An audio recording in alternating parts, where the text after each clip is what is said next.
মুখ্যমন্ত্রীর ওটাই তো প্ল্যান, ওটাই তো চাল মুখ্যমন্ত্রীর। অনেক কাজে দেখেছি মুখ্যমন্ত্রী কোনো কাজে মুসলিমের কোনো কথাই সাহায্য করে না গো। আর এখন ঠিক 26-এর কাছাকাছি হচ্ছে, সবে শুরু কিন্তু কালকে দেখলাম সবে শুরু হয়েছে, অনেক বাকি আছে 26 পর্যন্ত।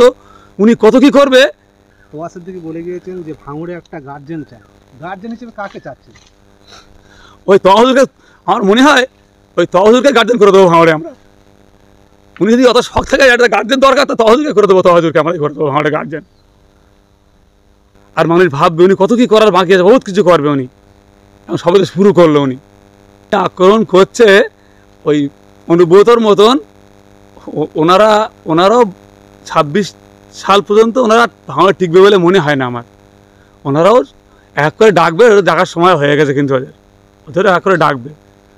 ওনারা যে বড় বড় কথাগুলো বলছে না, ওই ভাবছে একটু ওই মানে একটা লোক মিটিংয়ে, টিএমসি মিটিং গেলে তার 500 টাকা রোজ, 1000 টাকা রোজ, 2000 টাকা রোজ। লোক না টাকা দিলে কেউ যায় না ওদের মিটিংয়ে।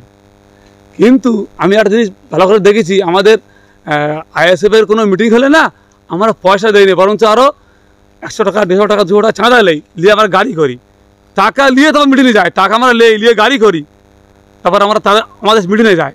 আর ওরা তো কখনো মানে পাঞ্জাবি দিচ্ছে, কখনো মানে বিভিন্ন জিনিস, টাকা তো দিচ্ছে, এ ঘর দেবো, সে দেবো, হ্যান দেবো, তেন দেবো করে ওরা এই পর্যন্ত ঠেলে আনছে।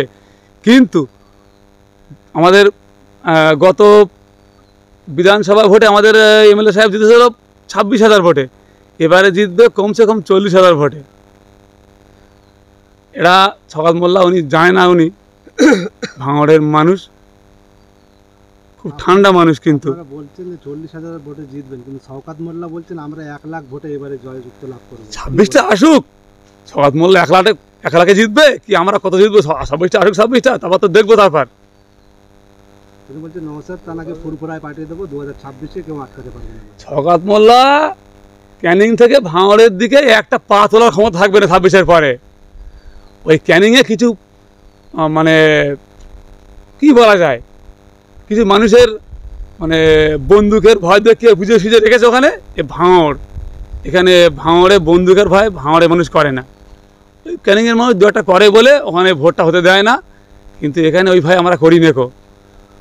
অত শওকত মোল্লা দেখলাম, আর সামান্য শওকত মোল্লা না হোক, যাতে ভোটটা না হয়, কোনো প্রকার এদিক ওদিক করে বোম মেরে এদিক ওদিক করে ওরা ভোটটা ক্যান্সেল করে ওরা জিতবে। কিন্তু আমরা আগে বেড়ে কারোর সঙ্গে ঝগড়া বাঁধাবো না, ভোট আমরা করাবো, আমরা আগে বেড়ে কারোর সঙ্গে ঝামেলা করবো না। এটা আমাদের গোড়ার থেকে নীতি আছে, আমাদের ভাইজানের নীতি, নীতি মেনেই কাজ করি আমরা কারোর সঙ্গে মানে পায়ে পত্তল দিয়ে ঝগড়া বাঁধাই না। আমরা যেটা করি ঠান্ডা মস্তিষ্কে করি। আমরা চাই ভোট হোক, ভালোভাবে ভোট হোক। আমাদের মানুষ যদি ভোট না দেয় আমরা জিতবো না, ওটা কোনো ব্যাপার নেই। আমাদের যে জিততেই হবে তাদের কথা না, তো আমাদের ভোট মানুষ না দিয়ে জিতবো না, কিন্তু ভোটটা ভালোভাবে হোক, এটা আমরা চাই। শওকত মোল্লা বলছেন তিনি যে আরাবুল ইসলাম আপনাদের আইএসএফের হয়ে সাথ দিয়েছেন, তার কারণে আপনারা জিততে পেরেছেন, কি বলবেন? এ কথা একটা পাগলেও বোঝে, ও একটা নটরাজ ক্রিমিনাল, ওর মুখে একথা মানায়? উনি কখনো ভাঙড়ে ইফতার মজলিসে তসদি গেলে ইফতারে বসে আছে, আবার দেখো শুক্রবারের দিনই উনি হোলি খেলছে রং নিয়ে।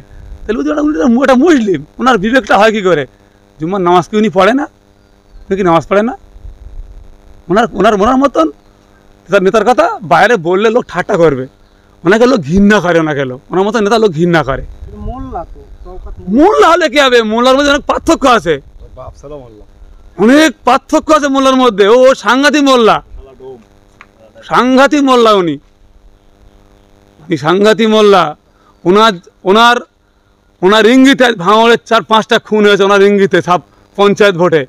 উনি না আসলে এই খুন হতো না, ওনার ইঙ্গিতে। তাহলে 26 কি আপনারা দিচ্ছেন, আশা রাখছেন? ইনশাআল্লাহ 26-এ আমরা কমসে কম 30 থেকে 40 হাজার ভোটে দিচ্ছি।